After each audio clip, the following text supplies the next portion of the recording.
Hey there, and welcome to A Well-Rounded Life, the podcast, a space for creative entrepreneurs seeking an intentional life and biz filled with grace, passion, and purpose. I'm your host, Geomyra. I'm a mama, wife, dessert fanatic, and on the ultimate mission to get you closer to your idea of what it means to live a well-rounded life. Right here is where you'll find curated resources, quick tips, and relatable stories, no matter what season of life you're in. So hang out with me for a bit and let's dive in. Good morning, friends. Well, it's morning where I am, and I don't know if you can tell, but I'm actually walking. I'm doing a morning walk, and it is such a beautiful day here in Virginia. Not sure if you know, I live right outside of Washington, D.C., so we call it the DMV, which is D.C., Maryland, and Virginia. And I'm coming to you today on my walk for a few reasons. Number one, I literally woke up this morning and I was like, okay, I know what I'm supposed to be podcasting about tomorrow, Wednesday, which is the day that we normally post. I didn't post last week because I just honestly felt like the topics that I had in mind weren't relevant, didn't have as much meaning or substance as I would have liked. And so I honestly, every now and again, have to just sit still and see what comes to me or see what you guys want to hear. And so here we are. So like I said, I woke up and I was like, okay, because of some things that have happened in the last week personally, in conversations amongst friends, I feel like today's show topic is what I am supposed to be chatting about. And so here we are on my walk. We're on my walk because I have a crazy busy day, preparing to take a mini road trip with the family so we can get a change of scenery. And I just didn't want this message to go unheard. And so I said, sound is not going to be the best. You're going to hear birds. You're going to hear cars. You're going to hear trains. You're going to hear planes and everything else in between. But I hope you hear what is on my heart and the message that I feel like I've been called to talk about today. See, there's a car. So without further ado, let's get into today's topic, which is all about second chances. And another note, I am on the fly. So this is me just having a conversation with you, friend, a conversation that is just literally on my heart and something that I feel like we could definitely just chat about for hours and hours, but we're going to make it quick because I'm also not trying to walk that long. All right, so here we go. So I wanted to talk about second chances. Second chances in the sense of, oh man, in a lot of different ways. When you think of second chances, what do you automatically think of first? Do you think of second chances in your relationship? Second chances as far as doing something that you failed at, as far as like maybe a skill or talent? Second chances on going back to school. What is it? That's the question I have for you today. What is it that you need to give a second chance to? And I ask that question because that has been something on my heart personally over the last couple weeks regarding a personal family situation, which I'm an open book. So feel free to DM me on Instagram at Coach for Creatives. And I have no problem sharing with you on my journey of second chances, of healing, moving forward, and all of that in between, because I know we're not in this by ourselves. So I am an open book. Just not going to go into all the details here because, like I said, your girl is not trying to walk a whole bunch of miles today. So second chances, what do you think of? For me, in this particular season, it's second chances on relationships. And relationships could be relationships with a spouse, a significant other.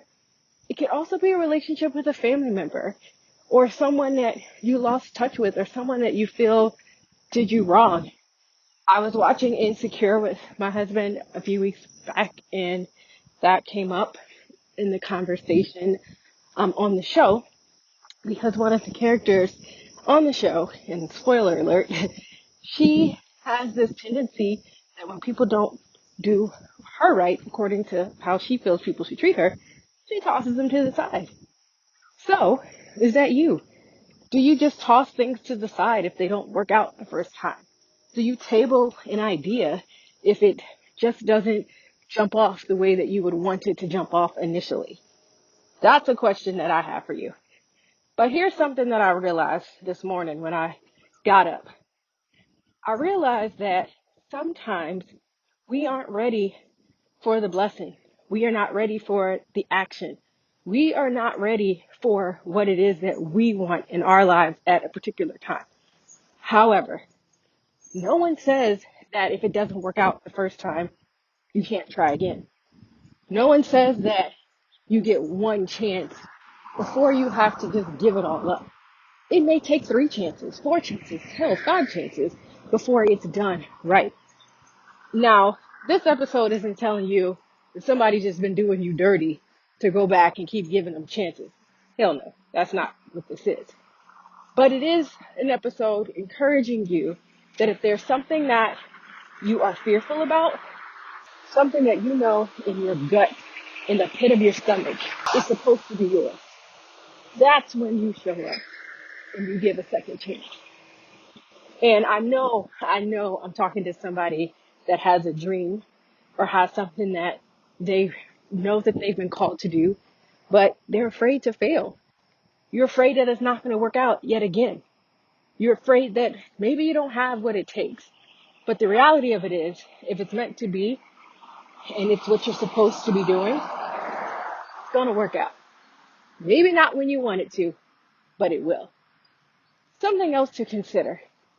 I have a lot of people that DM me, especially when I do episodes like this about fertility. You would be surprised how many DMs and messages I get regarding people in a season of infertility, a season of wait, a season of trying to figure out what they should be doing next as far as their family.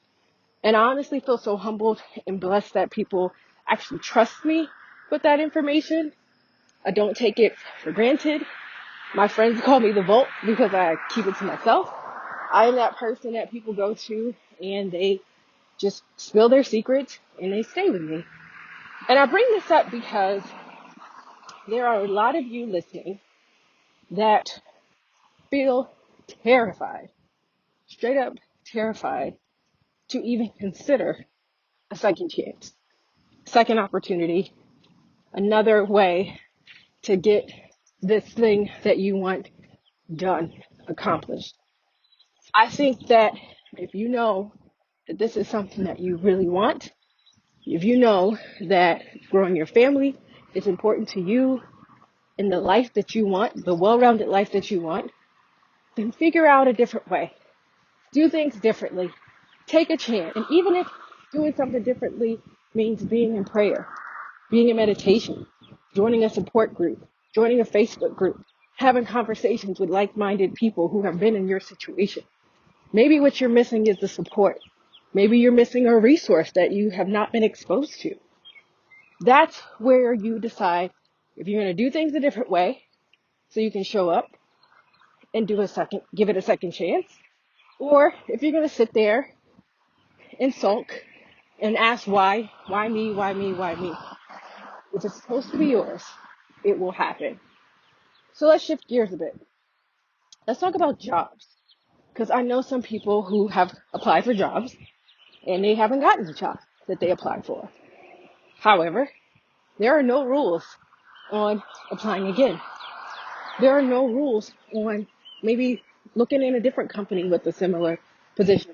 Heck, I know some people who have actually created jobs in their 9 to 5. They did one job and they did it so well and did extra things within the job.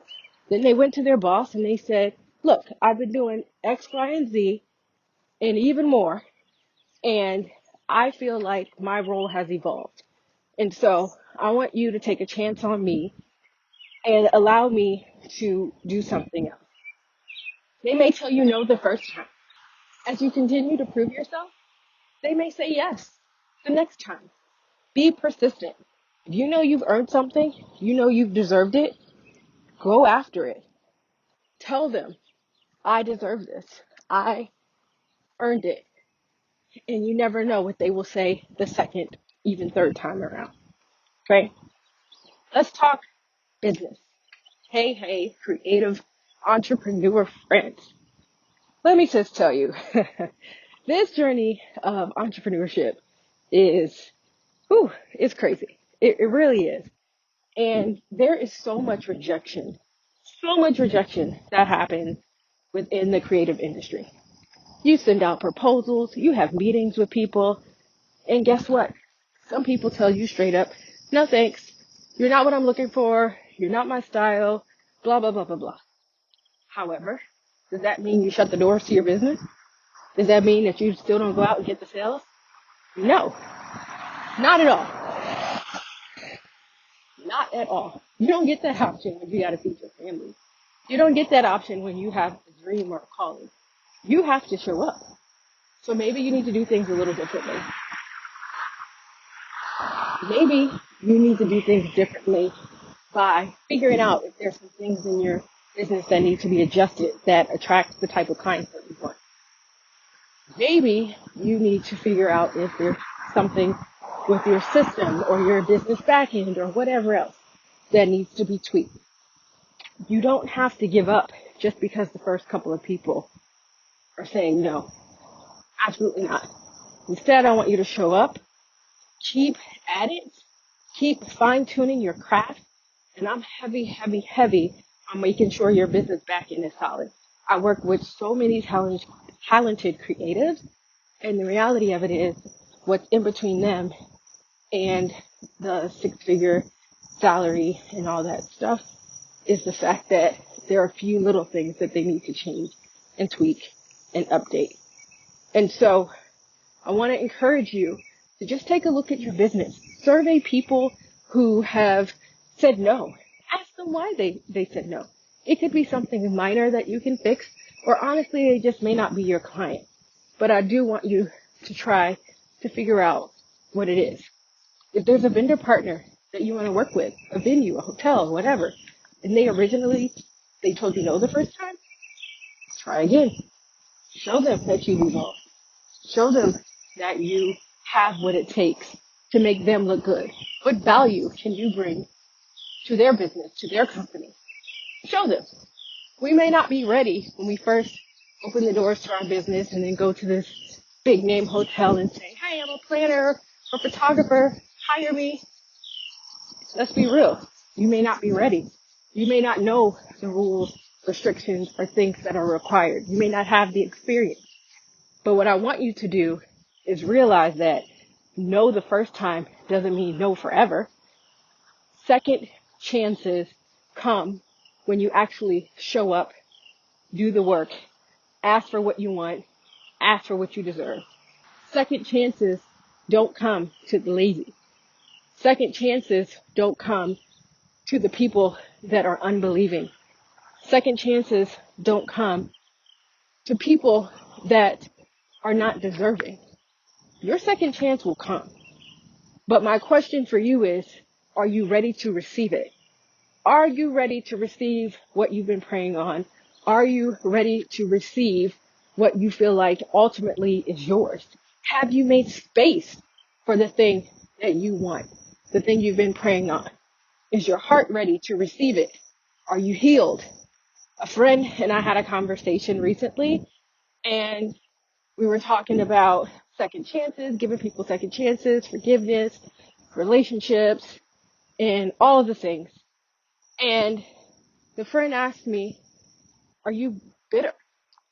It sounds to me like you're bitter about this particular situation. And I'm like, oh, like it stopped me in my tracks because I'm not a bitter person. I really try not to be, because you can't hang on to that type of energy, especially with the fibromyalgia condition that I have. My condition, the fibro, is honestly affected so much by what's around me. So I try so hard to be positive and to make sure I'm not taking on unnecessary drama and negative energy, because it literally messes up my whole body, physically, emotionally, and whatnot. So back to the friend. Are you bitter? I'm like, I never really thought about it. Like, are you ready to forgive? was the question. And I'm like, never realized I needed to forgive. I never realized I was carrying that. And are you ready to give someone a second chance? The crazy thing is, it's not even a second chance. It's a third, a fourth, a fifth. I don't even know how many damn chances we're on at this point. But the reality of it is, sometimes it may take more chances than what we are. I don't think that we consider the fact that some people just aren't ready to do better, to be better. They may not be in that state just yet. They may have some things that they need to figure out. And that's what I'm learning with this particular relationship, that they just weren't ready. They had so much stuff in their lives that they needed to fix and correct in order to show up in the way that I thought was appropriate. But the reality of it is, if it's important, if they're important, if they matter, you'll stick with them. You'll work with them as they get through whatever it is that is needed for them to be the best version of themselves. And so I just want you to think about what it is that you need to give a second chance to. Write it out on a piece of paper, shoot me a DM, send me an email so I can encourage you as well. Open your heart, open your mind, step it up where you need to step it up, but just don't give up, okay? Show up if it's important to you. Show up if it's something that you want. Just don't give up. You're not made to give up. You're not a quitter. You are not a quitter. You are not built to quit. Yes, there are challenges. Yes, there are struggles. Yes, there are things that, we need to work on ourselves. But I want you to show up, not give up. And I want you to make sure you are making room to receive your blessings the second, third, fourth time around. Okay? Second chances. Who will you give a second chance to? What will you give a second chance to as you enter a new season and do the work that is required to meet your goals, to actually exceed your goals, and to have the healthy relationships that you desire and deserve? So I'm going to sign off. I'm on my second, third mile. I don't even know at this point. And I am tired as hell. But I showed up today. Showed up for you, showed up for myself. And I hope that this episode blessed someone. And next week, super exciting, I'm bringing back a guest who I have partnered with for a special project that I am really, really pumped about because we've been working on it for a while. It was a vision. And fun fact, this is the second time around that we tried to jumpstart this project of working together. And we finally were able to make it happen. It did not happen on the first go around. So there's a little lesson in that. But I realized that we weren't ready to fully commit because of everything we had going on. And in this season of COVID has allowed us the space to do something. And guess what? Do it even better than how we were going to do it before. Now, how cool is that? And how timely is that? To give you some real life cases of where I didn't just table it. I just decided to pick it up when we were ready to receive what our blessings are. So thank you, friend, for hanging out with me. Hope you stay safe. I hope you have a great 4th of July celebration with your families if you celebrate the holiday. Continue to social distance. Wash your hands, as my son would tell you. But check in on your family. Check in on your friends. It is needed for some of us out there who may feel a little isolated in this season. So check in. Check in with somebody that could use some love, support. And even the people you think are strong, check on them anyway. Check in on them as well. At least you can know you showed up and did your part there. And as always, if you enjoyed listening to this episode, make sure you give your girl a 5-star rating and a review would mean so, so much to us. We love your reviews. I love reading them just to know that there's someone out there listening to me. And if you are listening in, make sure you take a screenshot, send it to me over on Instagram at Coach for Creatives so that we can let people know to check out this episode as well. Also, if you are not on my newsletter list, you are missing out. My well-rounders are the first to know when we do anything, launch anything, meaning they already know what's going on with that project I just mentioned. On top of that, I want you guys to make sure you check the show notes so you can get a sneak peek and join the VIP waitlist for the project that I just mentioned. We will be rolling out all the details in the next few days, dropping more information. So I want to make sure that you are in the know and you know what is going on, because this is something that my creative friends, small business owner friends, definitely need, especially if you are ready to actually take your business serious and take it to the next level. I've got something for you. Thank you, friends. Again, stay safe, stay positive, and I will chat with you in the coming days. And I'm just so grateful for this opportunity today. Love you guys. Chat soon. Bye. Friends, thanks for kicking it with us this week. Remember to subscribe so you're notified when a new episode airs. I'd love it if you leave us a review and share this goodness with your squad. Until next time, seek a well-rounded life and remember to focus on what matters most.